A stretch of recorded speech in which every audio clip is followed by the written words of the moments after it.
A região da Palestina é importante para os judeus, porque lá foi onde foi a capital do Império, né, durante a época do Davi, do Salomão, e importante para os muçulmanos, embora o islamismo tenha surgido apenas no século VII, a cidade de Jerusalém é a terceira cidade sagrada para os muçulmanos, depois de Meca e Medina, porque, segundo o Alcorão, foi de lá que o Maomé se ascendeu aos céus. Enquanto grupos extremistas e interesses econômicos alimentam a guerra entre israelenses e palestinos, a população da região espera uma solução pacífica para o confronto.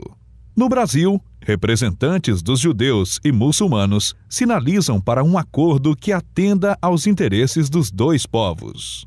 Mais de 2/3 do Caminho da Paz já foram elaborados com a proposta da Arábia Saudita, que seria o retorno de Israel às fronteiras de 1967, ou seja, libertar a Cisjordânia, completamente a Cisjordânia, como fez em Gaza, certo? Demarcar as fronteiras dos dois estados, né? E fazer um retorno,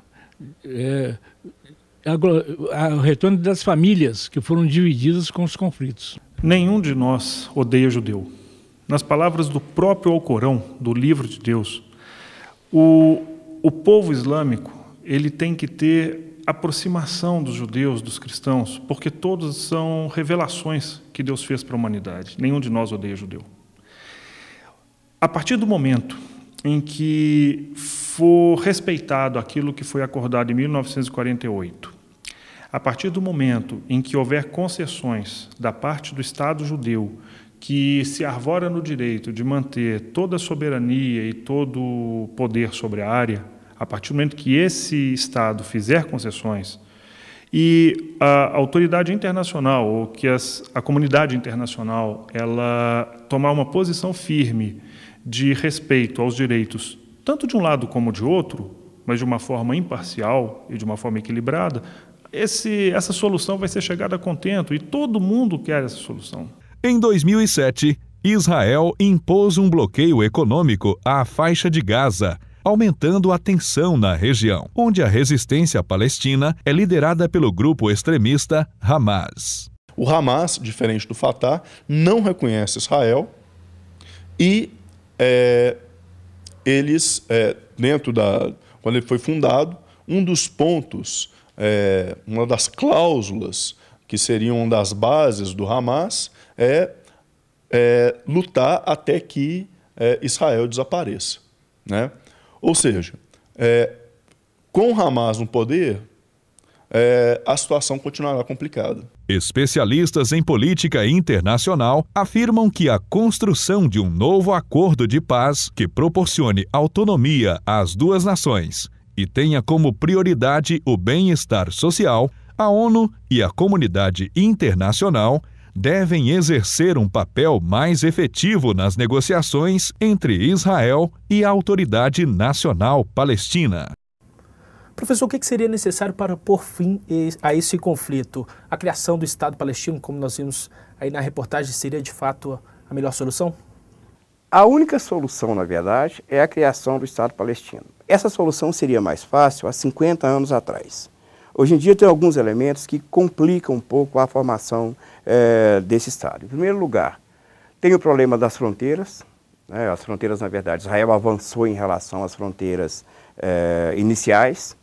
E além de ter estendido o território original, ele ocupou com assentamentos de judeus vindos de toda parte do mundo.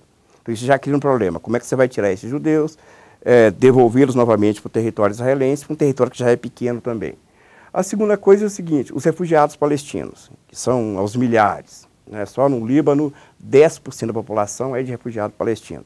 Então esse pessoal teria que voltar. Não há mais espaço. Se você considera a questão dos assentamentos, complica mais ainda. Há problemas relativos ao controle das fontes de água, principalmente no Vale do Rio Jordão, que é um problema muito importante. E, por fim, a questão ligada a Jerusalém, que na proposta original seria uma cidade internacionalizada, né, com acesso às 3 religiões, e que hoje em dia tanto Israel reivindica uma parte de Jerusalém para a capital dele, como também os povos palestinos. E quais têm sido as posições das lideranças políticas, tanto de Israel quanto do povo palestino? São favoráveis a esse acordo de paz ou esse é um problema que parece sem solução? Tem duas questões aí. Eu acredito que acredito que tanto os judeus, povo israelense, como o povo palestino, eles querem a paz. Estão cansados de 60 anos de guerra já. No caso das lideranças, isso depende de algumas questões internas, né? Por exemplo, para a OLP decidir acerca de se dar continuidade ou não ao processo de paz, ela tem que acertar primeiro com o Hamas internamente. E a política israelense, ela, com o passar dos anos, ela passou a dar uma prioridade muito grande à segurança do Estado judeu, do Estado israelense. Então ela usa isso de pretexto, na verdade, para justificar certas medidas internas dele. Então, hoje em dia o conflito ele é funcional, né, à política interna israelense, no sentido de manter o expansionismo e garantir as fronteiras originais que eles conquistaram na Guerra de 67, basicamente. Nesse sentido, professor, para a gente terminar essa nossa conversa, qual que é a sua expectativa em relação a uma solução para o conflito entre israelenses e palestinos, especificamente naquela região? Olha, eu acredito que grande parte da iniciativa para qualquer solução ali depende muito mais de Israel que dos palestinos. Não quer dizer que os palestinos não temos responsabilidades, não. E da posição norte-americana em relação ao papel que Israel desempenha ali. Acredito que isso é muito mais difícil hoje em dia por causa da posição do Irã em relação ao armamento nuclear, que Israel considera uma ameaça direta a ele, se reforça a posição de Israel na política externa norte-americana. E acredito que no médio e longo prazo, se não se decidir realmente criar o Estado de fato, nós não teremos solução fácil para essa questão, não. Professor, eu gostaria que você desse a dica de algum livro para quem estiver interessado em trabalhar esse assunto em sala de aula. Olha, um livro muito bom e que é disponível em português, é um livro de um analista libanês, radicado na Inglaterra, que se chama Uma História dos Povos Árabes. Vai dar uma ideia do conflito geral e do problema particular da Palestina no Oriente Médio. O nome do autor é Hourani. Hourani, eu não lembro o primeiro nome dele não, mas é Hourani. Uma História dos Povos Árabes. Professor Onofre, agradeço a sua participação e a gentileza da entrevista aqui para o programa Extra Classe. Obrigado, estamos à disposição quando precisar. Confira agora as notícias da agenda.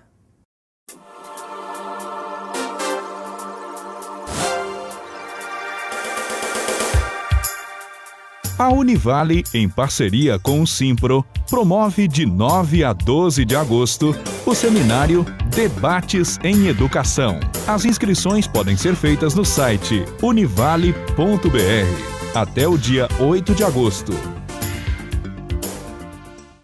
Você confere agora o Simpro em Movimento.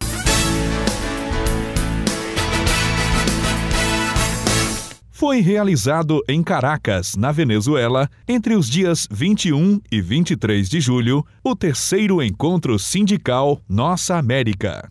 O evento reuniu centenas de sindicalistas de 28 países e contou com a participação de dirigentes do Simprominas. Durante o encontro, as pautas dos trabalhadores na educação brasileira também estiveram em debate. Entre elas, o crescimento desordenado do ensino privado. Essa expansão acelerada e desorganizada que nós observamos nos últimos anos na rede privada de ensino, particularmente no ensino superior no Brasil, também a educação à distância, que hoje entra na pauta aí de todo momento, né? Nós vamos estar trocando experiências com os nossos companheiros sul-americanos e há a perspectiva até de criarmos para a região uma entidade, um fórum que discuta mais permanentemente a educação como um todo. A gente fica por aqui, mas para saber mais sobre o Sindicato dos Professores é só visitar o nosso site. Envie sugestões e críticas para o endereço extraclasse@simprominas.org.br. Um grande abraço e até o próximo programa.